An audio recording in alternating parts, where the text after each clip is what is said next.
সম্মানিত হাজিরিন, আজকে জিলকদ মাসের দ্বিতীয় জমা। দুনিয়ার বিভিন্ন জায়গা থেকে মুসলমানেরা হজের জন্য প্রস্তুতি নিতেছেন, হজ করতে যাওয়ার জন্য প্রস্তুতি নিতেছেন। আল্লাহ রাব্বুল আলামিনের ঘর বাইতুল্লাহ তাওয়াফের জন্য মায়ার নবী, দয়ার নবী, রহমাতুল লিল আলামিন নবীর রওজা মুবারক জিয়ারতের জন্য তাদের কষ্ট করে জমানো অর্থগুলো খরচ করে তারা আল্লাহ রাব্বুল আলামিনের হুকুম হজ আদায়, বিশ্ব নবীর রওজা জিয়ারত করার উদ্দেশ্যে মক্কা মদিনায় যাওয়ার জন্য অনেকে প্রস্তুতি নিতেছেন। এজন্য যাদের সামর্থ্য আছে হজে যাওয়ার জন্য আগে থেকে প্রস্তুতি নেওয়া, 1 বছর 2 বছর 5 বছর আগে থেকে প্রস্তুতি নেওয়া। সম্মানিত ভাইয়েরা, আজকে যে সময় পৃথিবীর বিভিন্ন দেশে মুসলমানদের উপর নির্যাতন, নিপীড়ন, পৃথিবীর সকল অমুসলিমেরা চায় মুসলিম জাতি যেন তাদের উপর রাজত্ব করতে না পারে।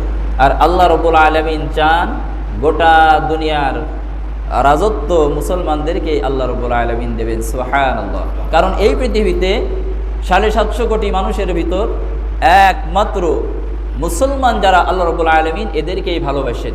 এরাই হলো আল্লাহ রাব্বুল আলামিনের কাছে প্রিয় মানুষ। অন্য যত জাতি আছে তারা যদি আল্লাহ রাব্বুল আলামিনের উপর ঈমান না আনে, আল্লাহ রাব্বুল আলামিন দুনিয়ার সকল নিয়ামত তাদেরকে দিবেন, তবে আখিরাতে তাদেরকে চিরস্থায়ী জান্নাত দেওয়া হবে না। এজন্য মুসলিম জাতি হলো এমন সৌভাগ্যশীল যারা দুনিয়াতেও সৌভাগ্যশীল, আখিরাতেও সৌভাগ্যশীল।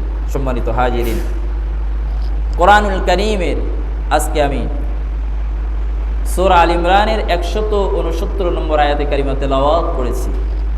এই আয়াতে কারিমা সামনে রেখে রাসূলুল্লাহ সাল্লাল্লাহু আলাইহি ওয়াসাল্লামের অসংখ্য হাদিসের মধ্যে থেকে একটা হাদিস গ্রন্থের নাম হলো মুসনাদে আহমদ।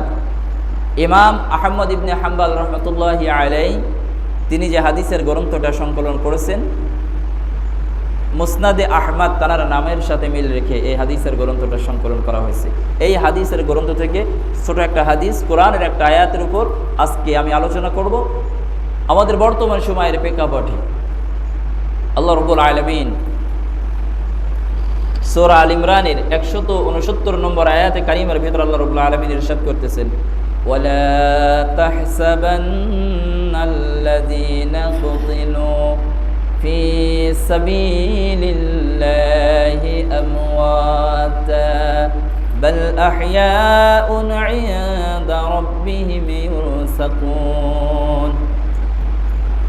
লা তাহসাবান্নাল্লাযীনা কুতিলু ফি সাবিলিল্লাহ আমওয়াতা। আল্লাহ রাব্বুল আলামিন বলেন, দিন কায়েমের জন্য, ইসলামের জন্য যারা দিনের রাস্তায় জিহাদের ময়দানে শাহাদাত বরণ করে নেয়, ফি সাবিলিল্লাহি আমওয়াতা, কতল হয়ে গেল জিহাদ করতে গিয়ে ইসলামের জন্য, নিজের দেশের সীমান্তের জন্য, ইসলামী রাষ্ট্রের জন্য, দ্বীনের জন্য যদি কোনো ব্যক্তি মারা যায়, আল্লাহ রাব্বুল আলামিন বলতেছেন তাকে তোমরা মৃত বলো না। ফি সাবিলিল্লাহি আমওয়াতা, যারা আল্লাহর রাস্তায়, দ্বীনের রাস্তায় যারা মরে যায় তোমরা তাদেরকে মৃত বলো না। বাল আহইয়াউন ইনদা রাব্বিহিম ইরসাকুন, বরং তারা জীবিত। আমরা বলি জিহাদের ময়দানে দ্বীন কায়েমের জন্য, ইসলামের জন্য যদি তারা তাদের জীবনটা বিলিয়ে দেয়, আমরা তাদেরকে দেখি মরে গেছে। এই পৃথিবী থেকে আখিরাতে যাওয়ার জন্য মৃত্যু হলো মাধ্যম। তো মৃত্যু যদিও তারা আমাদের দৃষ্টিতে মৃত্যুবরণ করতেছে, এই যে আমাদের মুসলিম রাষ্ট্র পাকিস্তান আর পার্শ্ববর্তী আমাদের যে হিন্দুস্তান, যারা যুগ যুগ ধরে মুসলমানদের উপর অত্যাচার করে আসতেছে, উগ্র হিন্দুবাদী যাদের পার্শ্ববর্তী সীমান্ত ঘিরে যতগুলো দেশ রয়েছে কারোর সাথে তাদের ভালো সম্পর্ক নাই। মায়ানমারের সাথে তাদের সম্পর্ক ভালো নাই, ভুটানের সাথে, নেপালের সাথে তাদের সম্পর্ক ভালো নয়, চীনের সাথে তাদের সম্পর্ক ভালো নয়, বাংলাদেশের সাথেও তাদের সম্পর্ক ভালো। আমাদের ভাই পাকিস্তান রাষ্ট্র তাদের উপর তারা যখন আক্রমণ চালিয়েছে তারা পাল্টা জবাব দিতেছে। মুসলিম যদি তার সীমান্ত রক্ষার জন্য, মুসলমান জাতি আল্লাহ রাব্বুল আলামিন কত সৌভাগ্যশীল করেছেন, তারা হলো হাতির মতো। মানুষ বলে হাতি বাঁচলেও লাখ টাকা, মরলেও লাখ টাকা। এই জন্য মুসলিম বেঁচে থাকলে সে গাজী, মরে গেলে সে শহীদ। আল্লাহ রাব্বুল আলামিন তার সম্পর্কে বলেছেন, লা তাহসাবান্নাল্লাযীনা কুতিলু ফি সাবিলিল্লাহি আমওয়াতা, যদি সে মরে যায়, মৃত্যুবরণ করে, কতল হয়ে যায়, তুমি তাকে মৃত্যুবরণ করেছে এজন্য মৃত্যু বলতে পারবে না। বাল আহইয়াউন, বরং সে জীবিত। শুধু জীবিত নয়, ইনদা রাব্বিহিম ইরযাকুন, বরং সে তার রবের পক্ষ থেকে রিজিক প্রাপ্ত হয়। সুবহানাল্লাহ, আরো জোরে বলেন সুবহানাল্লাহ। মরে যাওয়ার পরে আল্লাহ রাব্বুল আলামিন বলতেছেন, তোমরা তাকে যখন কবরে রেখে আসো, তোমরা তো লাশ রেখে আসলে এটা মনে করতেছো, আর আমি রব্বুল আলামিন বলতেছি সে মৃত্যু নয়, জীবিত। তোমরা জীবিত বেঁচে থাকলে যেমন তোমাদের খাওয়ার প্রয়োজন হয়, শহীদদেরকেও আল্লাহ রাব্বুল আলামিন ঠিক তেমনি ভাবে কবরের জীবনে তাদেরকে আল্লাহ রাব্বুল আলামিনের পক্ষ থেকে রিজিক পৌঁছায় দেওয়া হয়। সুবহানাল্লাহ। কোথায় আছে এটা? কুরআনুল কারীমে সূরা আল ইমরানের 169 নম্বর আয়াতে। সূরা বাকারার ভিতরে আল্লাহ রাব্বুল আলামিন এই একই কথা ইরশাদ করেছেন, ওয়ালা তাহসাবান্নাল্লাযীনা কুতিলু ফি সাবিলিল্লাহি আমওয়াতা বাল আহইয়াউ ওয়ালাকিন লা তাশউরুন, যারা আল্লাহ রাব্বুল আলামিনের রাস্তায় নিহত হয়ে যায় কিন্তু তারা জীবিত। বাল আহইয়াউ ওয়ালাকিন লা তাশউরুন, তারা জীবিত কিন্তু এটা তোমরা বোঝো না।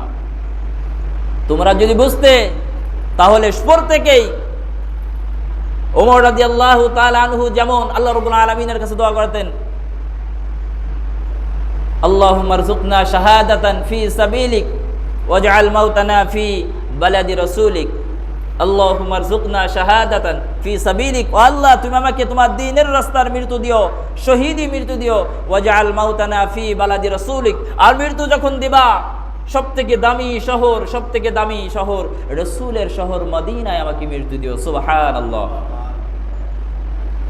এখন আসেন হাদিসের ভিতর, আল্লাহ রাসূল সাল্লাল্লাহু আলাইহি ওয়াসাল্লাম, গোটা দুনিয়ায় একদিন মুসলমানদের রাজত্ব হবে, সেদিন বেশি দূরে নয়। অমুসলমানেরা যত বেশি অস্ত্র সরঞ্জাম দিক না কেন, যত বেশি প্রস্তুতি গ্রহণ করুক, এই জমিন আল্লাহ রাব্বুল আলামিনের, আর আল্লাহকে যারা মানে আল্লাহ রাব্বুল আলামিন তাদেরকে এই জমিনে চূড়ান্তভাবে একদিন বিজয় দিবেন। আনিল মিকদাদ ইবনুল আসওয়াদ রাদিয়াল্লাহু তাআলা আনহু আন্না রাসূলুল্লাহি সাল্লাল্লাহু আলাইহি ওয়াসাল্লাম قال لا يبقى على ظهر الأرض بيت مدر ولا أبر إلا أدخله الله كلمة الإسلام بعز عزيز أو ذل ذليل إما يعزهم الله فيجعلهم من أهلها أو يذلهم فيدينون لها أو كما قال النبي عليه الصلاة والسلام رواه مسند أحمد. আল্লাহর নবীর সাহাবী মিকদাদ রাদিয়াল্লাহু তাআলা আনহু বলেন, قال رسول الله صلى الله عليه وسلم, আল্লাহর নবী সাল্লাল্লাহু আলাইহি ওয়াসাল্লাম ইরশাদ করেছেন, লা ইয়াবকা আলা যহরিল আরদি বাইতু মাদারিন ওয়ালা আবারিন, জমিনের উপর এমন কোন শহর থাকবে না, এমন কোন গ্রাম থাকবে না, মরুভূমির এমন কোন ঘর থাকবে না, এমন কোন তাঁবুও বাকি থাকবে না, জমিনের উপর কোনো শহর বাকি থাকবে না, কোনো গ্রাম বাকি থাকবে না, মরুভূমির কোনো ঘর বাকি থাকবে না, মরুভূমির কোনো তাঁবু পর্যন্ত বাকি থাকবে না। বাইতু মাদারিন ওয়ালা আবারিন ইল্লা আদখালাহুল্লাহু কালিমাতাল ইসলাম, ইসলামের কালিমার দাওয়াত আল্লাহ রাব্বুল আলামিন জমিনের প্রত্যেকটা শহরে, প্রত্যেকটা গ্রামে, এমনকি মরুভূমির মধ্যেও যারা যাযাবর ঘর বেঁধে বসবাস করতেছে, তাঁবু টাঙিয়ে অল্প সময়ের জন্য যারা বসবাস করতেছে, প্রত্যেকের কাছে আল্লাহ রাব্বুল আলামিন এই ইসলামের দাওয়াত, কালিমার দাওয়াত পৌঁছায় দিবেন। সুবহানাল্লাহ। এই কোরআনের দাওয়াত প্রত্যেকটা মানুষের কাছে পৌঁছাবে। আর এই দাওয়াত ইল্লা কালিমাতাল ইসলামি বিইজ্জি আজিজিন আও যুল্লি যালিলিন, যারা ইসলামকে গ্রহণ করবে আল্লাহ রাব্বুল আলামিন তাদেরকে সম্মান দিবেন, ইজ্জত দিবেন, দুনিয়ার জীবনের সম্মান দিবেন, আখিরাতের জীবন আল্লাহ রাব্বুল আলামিন সুখের জান্নাত দিবেন। বিইজ্জি আজিজিন আও যুল্লি যালিলিন ইম্মা ইউইসুহুমুল্লাহু ফায়াজআলুহুম মিন আহলিহা আও ইযিল্লুহুম ফায়াদিনুনা লাহা, যারা ইসলামের দাওয়াতকে প্রত্যাখ্যান করে দিবে, যারা ইসলামের দাওয়াতকে মেনে নিবে না, অচিরেই অবস্থা এমন দাঁড়াবে গোটা দুনিয়ার রাজত্ব আল্লাহ রাব্বুল আলামিন মুসলিমদেরকে দিয়ে দিবেন, যারা এই দাওয়াত মেনে নেবে তারা সম্মানিত হবে, আর যারা ইসলামকে প্রত্যাখ্যান করবে, কালিমার দাওয়াতকে প্রত্যাখ্যান করবে, আল্লাহ রাব্বুল আলামিন তাদেরকে অসম্মানিত করে মুসলমানদের পদতলে এনে দিবেন। তারা লাঞ্ছিত এবং অপমানিত হতে থাকবে। সেদিন বেশি দূরে নয়, যেদিন গোটা দুনিয়ায় আবার ইসলাম বিজয় হবে, ইসলামের কালিমা উড্ডয়ন হবে।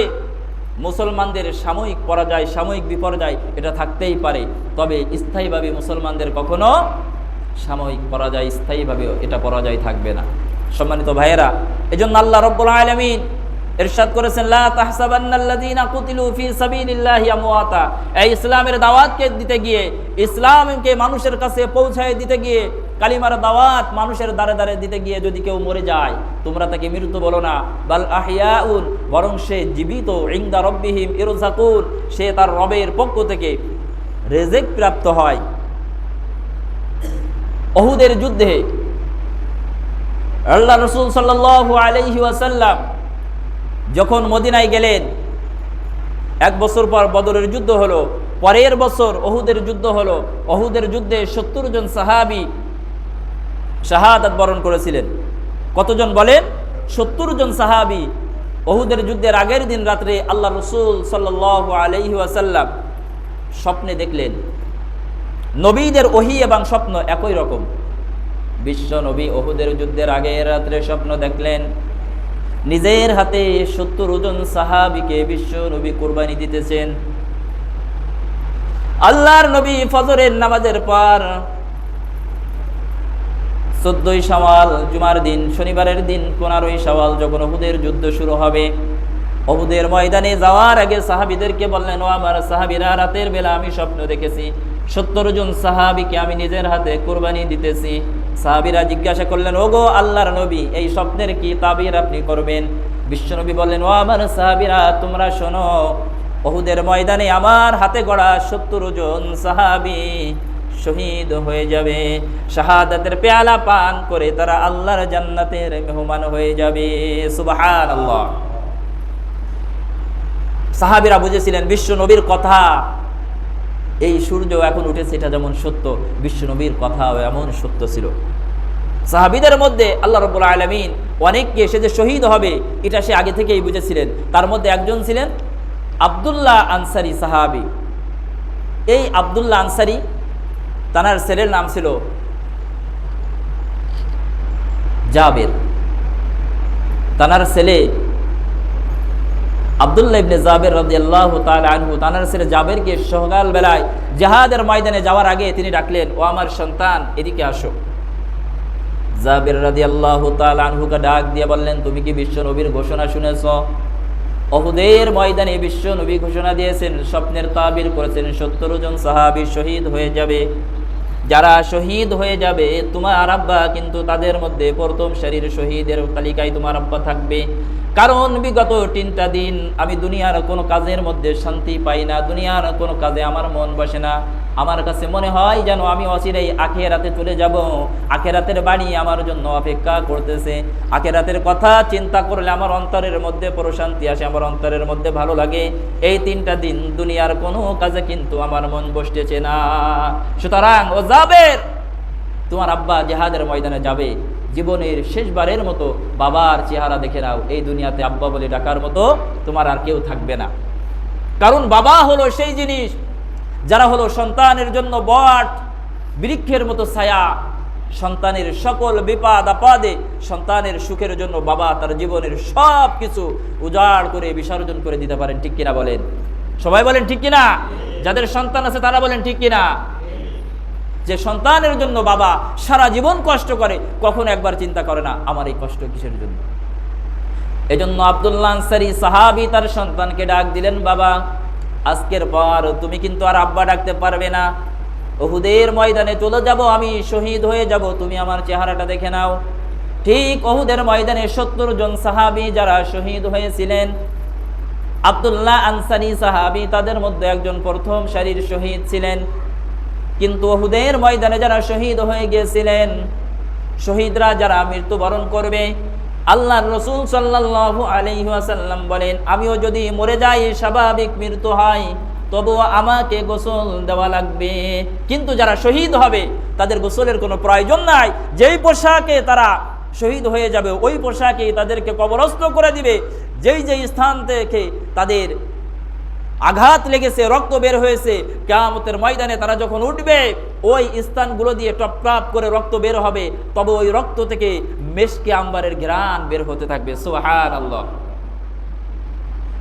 এজন্য অনেক সাহাবী 70 জন যারা শহীদ হয়েছিলেন একই কবরে 2 জন করে, কাউকে 1 জন, কাউকে 3 জন, এভাবে কবর দিয়ে দেওয়া হয়েছিল।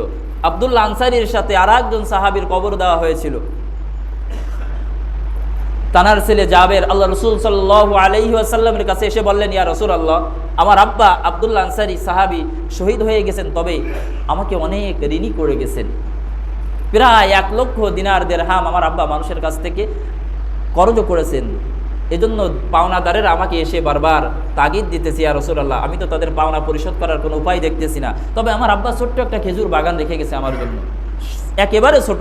আপনি একটু আল্লাহ রাব্বুল আলামিনের কাছে দোয়া করেন মৃত্যুর কয়েকদিন পরে আল্লাহ রাব্বুল আলামিন যেন আমার এই বাগানে খেজুরে বরকত দেয়, যে বরকতের কারণে আমি এগুলো বিক্রি করে আমার আব্বার ঋণ পরিশোধ করতে পারি। আল্লাহ রসুল দোয়া করলেন।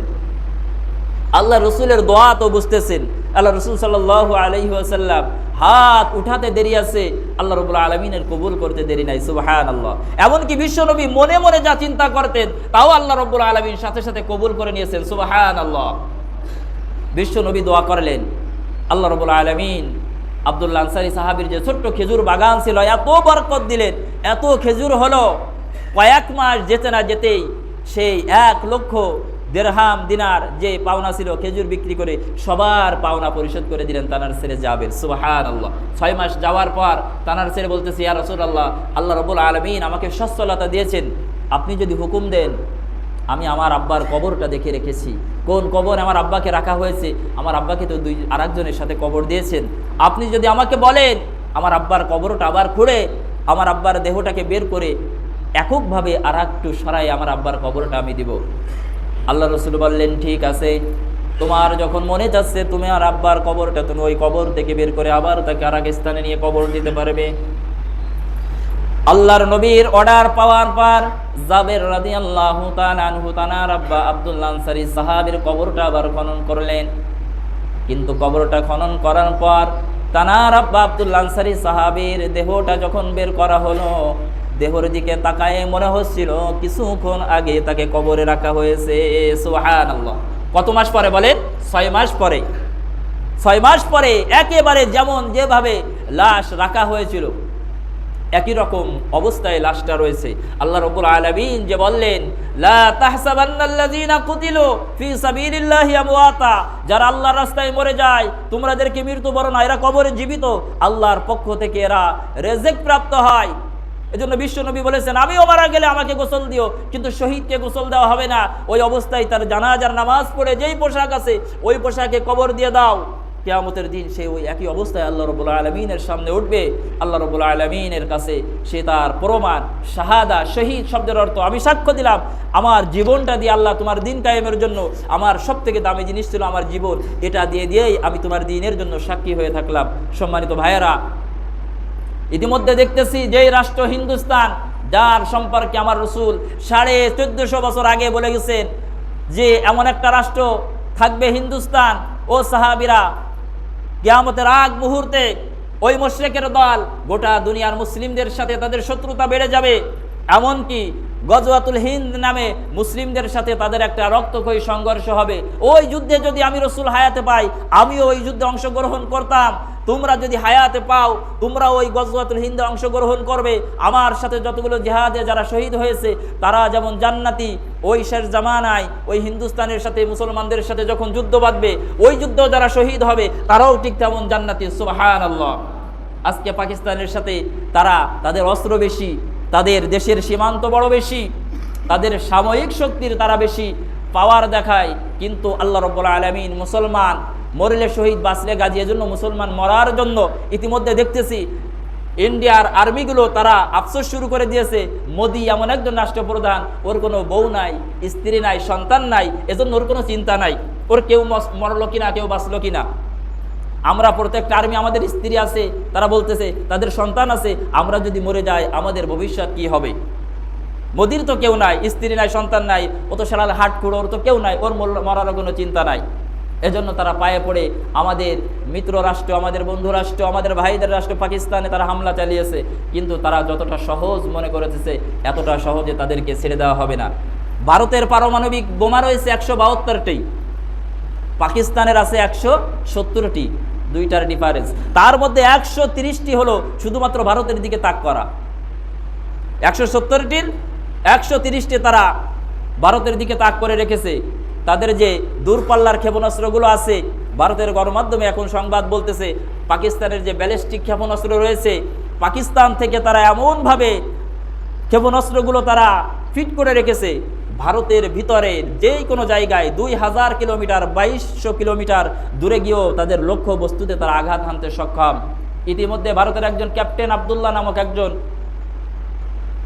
সামরিক শক্তি, একজন আর্মি, একজন সে আপনার বিমান পাইলট, সে যখন মারা গেছে, বিমান বাহিনীর এই সোলজার, সে যখন আবদুল্লাহ নাম তার, সে যখন মারা গেছে, তার আব্বার কানে যখন সংবাদ পৌঁছেছে তোমার ছেলে আবদুল্লাহ জিহাদের ময়দানে শহীদ হয়ে গেছে, সে বলতেছে শহীদ হয়েছে এজন্য আমার কোনো কষ্ট না, তবে তোমরা দেখো আমার সন্তানের যে বুলেটের আঘাতগুলো লেগেছে সেগুলো বুকে লেগেছে না পিঠে লেগেছে।